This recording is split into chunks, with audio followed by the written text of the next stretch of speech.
What's up, everybody? Welcome back to your favorite New York Jets subscription podcast, Badlands. I'm your host, Joe Caporoso, joined by a host of PFF Stock Exchange. It's not Connor.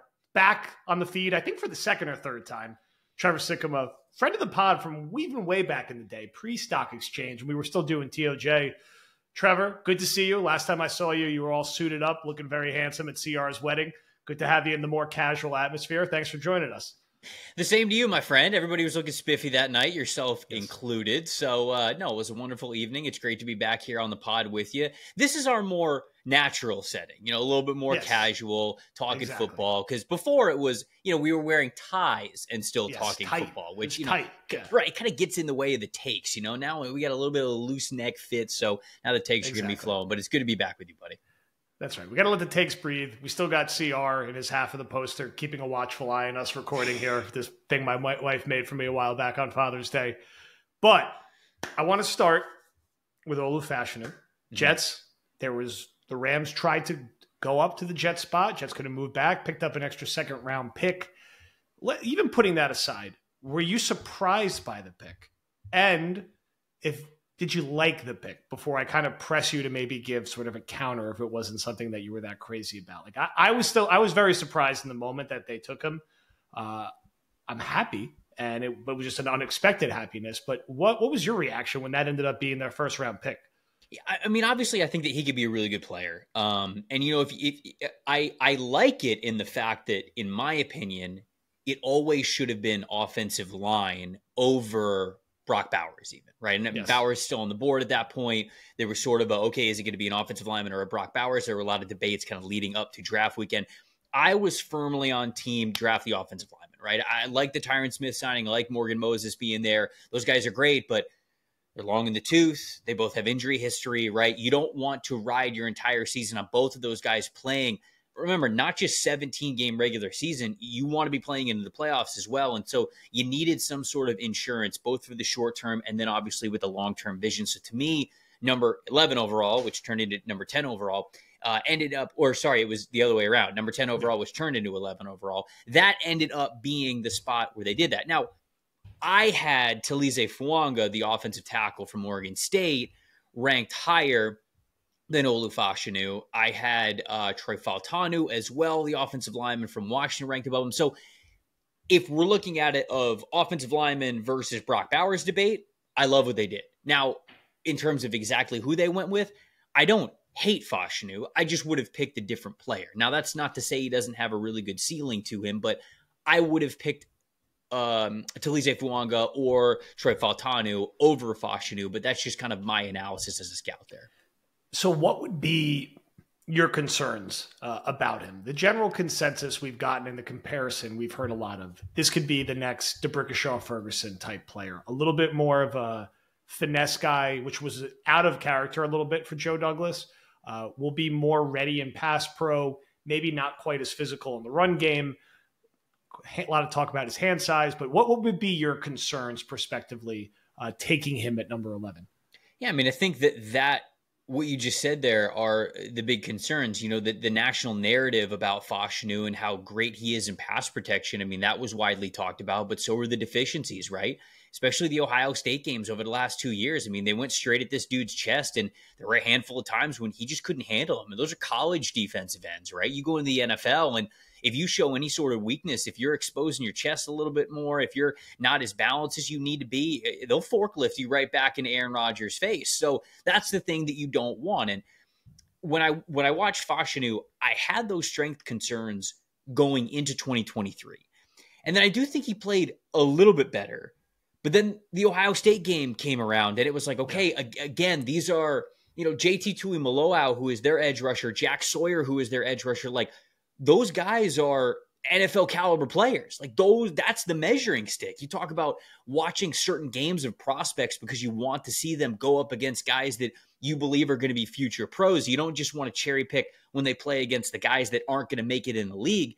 That was an example of a test that I don't think that he fared. I don't want to say that he failed because he didn't fail the test. Offensive linemen play, 50, 60 snaps a game. And the old saying is, man, you can play great for 60 snaps, but if you play bad for 2 of them, you give up 2 sacks and everybody says you had a bad day. So Yeah. Offensive line is hard, but that is still the area where I have concerns with him. So if it's not going to work at any point with Fashanu, it would be there. It would be the fact that, his hand placement's a little bit lower than it is for other offensive linemen. Now I understand the technique. I understand what you're going for. If the hands are a little bit lower, you can kind of swing them and get that momentum in. You can kind of cup it right underneath the armpits and get into the shoulder pads and get a really good aiming point for your hands to lock on. And that's good technique there if that's what you're going for. But the hands being a little bit lower also exposed to the chest. And we saw Ohio State just try to go straight through his chest and successfully was able to do so a couple of times. So to me, that's the big issue for him. He's just got to get stronger at the NFL level, or these NFL defensive ends they're going to make life tough for him. I think it's a fair call out. And I think if you're the Jets, your hope is like, look, this guy's only going to start 4 or 5 games this year. He's going to learn behind Tyron Smith, and he's going to be a full-time player in our weight program and in our system for a year. And then he's really ready to rock in 2025. Although watching how the Jets offensive line has played out, he's probably going to end up starting 8 or 9 games this year, but we'll see. Knock on wood, everyone stays healthy. Now, moving to day 2, day 3, I would say the guy who won minicamp, at least in terms of who fans were excited about, who kept getting all the practice reports. This guy looked exceptional. He did more than we expected. It was running back Braylon Allen. And Jet fans, I think, were surprised the Jets drafted 2 running backs because they drafted Izzy the year before in the mid-round. The year before that, of course, they drafted Breece Hall. The year before that, they drafted Michael Carter. They draft running backs every year. They didn't draft 1, they drafted 2, and we'll talk a little bit about Isaiah Davis after this. Allen looks like a Mandalorian when he's out there in his equipment. He's not even 21 yet. He reminds me a little like Sean Green, but bigger vibes, kind of like a bowling ball to bring him behind Breece Hall. What was interesting to me is a lot of the chatter about him coming out of the spring was that he was catching the football really well and like was being used in the passing game, which I was kind of pleasantly surprised by.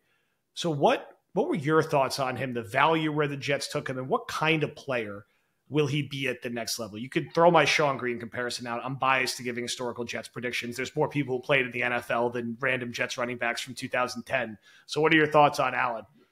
So there are some people in the draft community who really liked Allen, like almost enough to be a late 2nd, early 3rd round pick. I'm kind of shocked, honestly, that he ended up being a 4th round pick. And I felt as though the mid rounds were right for him, somewhere in the 3rd or 4th round, 4th round being the latest that I could have seen him go. But the fact that he is just so young, coming from a historically productive program like Wisconsin, and just the overall size that this dude has, it's just, I'm surprised the league wasn't in on him a little bit earlier. What he does well, obviously, physically, he's very gifted. He's very strong, like you mentioned, whether it's Sean Green or somebody else. I mean, lowering the shoulder. I mean, sometimes you talk about him looking like a Mandalorian back there. Looks-wise, getting off the bus, it's like Brandon Jacobs, right? I mean, I know he's not as big as Brandon Jacobs, but it's sort of that effect when you see this guy in the backfield. You go, oh boy, this is going to be rough if I get him one-on-one in the hole and I got to try to bring him down. And that's kind of the way that he plays. The reason I was a little bit lower on him than I think other people who were just really betting on those physical gifts is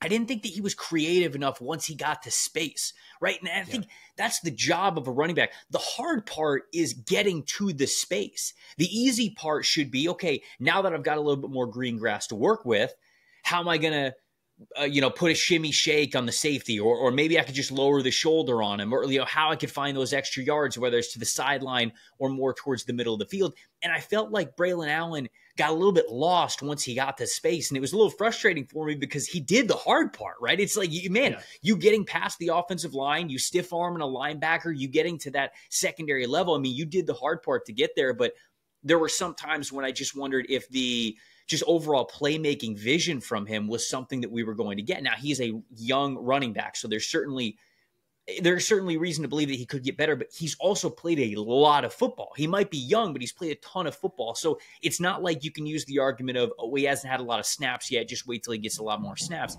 That's something that kind of just needs to come along. There's not really a reason for it. It just is something that, hey, you progress as a player like this. And so that's what I'm really looking forward to see from him.